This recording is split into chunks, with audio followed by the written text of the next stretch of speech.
Hi, everybody. We're coming up on Easter weekend, and I believe this could be a great opportunity to be light, to be salt in a world that desperately needs to hear the good news of Jesus Christ. In fact, I could only think of maybe one other time during the year, Christmas, that we as a nation would be more open to hearing the gospel, especially now with all the fear and scary things that are going on around the world. I mean, you can't help but turn on the TV and this is going to happen and this is going to happen. The whole world's going to fall apart. It seems like the media is constantly trying to scare us that something bad's going to happen. And maybe there is a reason why we should be fearful as far as the way the world's going. But you see, we as Christians need to realize that there's nothing new under the sun. You see, all throughout the Old Testament, every time that Israel as a nation was turned its back on God, the nation of Israel would be judged. And I believe that's exactly what's happening to our country today. I believe our nation as a whole is being judged, and we're reaping what we sow. You know, we've taken the Ten Commandments away. We've taken God out of our schools. It doesn't seem like we as a nation need God anymore. But luckily, there's still a lot of good Christians. And we as Christians, again, need to be salt. We need to be light. And it could be something as simple as going to work and maybe not cussing all the time. Maybe not constantly talking about worldly things. Maybe standing out to the point where someone will look at someone like that and think, boy, there's something different about that person. There's something unique about that person. And the truth of the matter is, there is something unique about us.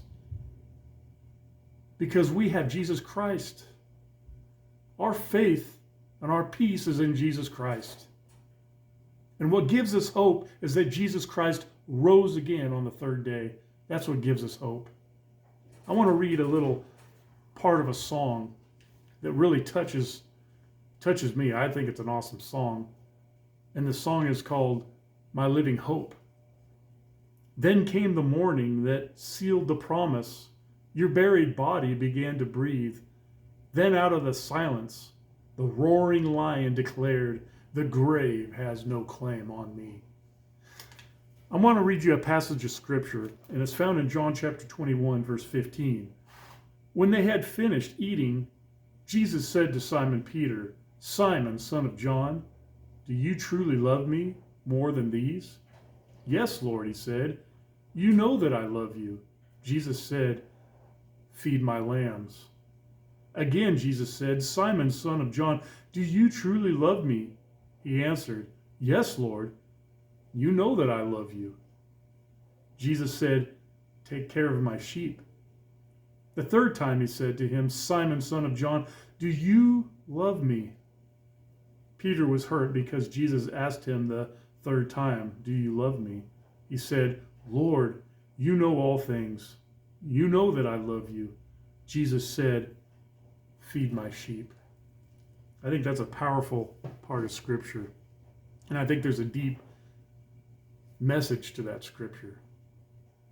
That we're called to be disciples, to go out and preach the good news of Jesus Christ.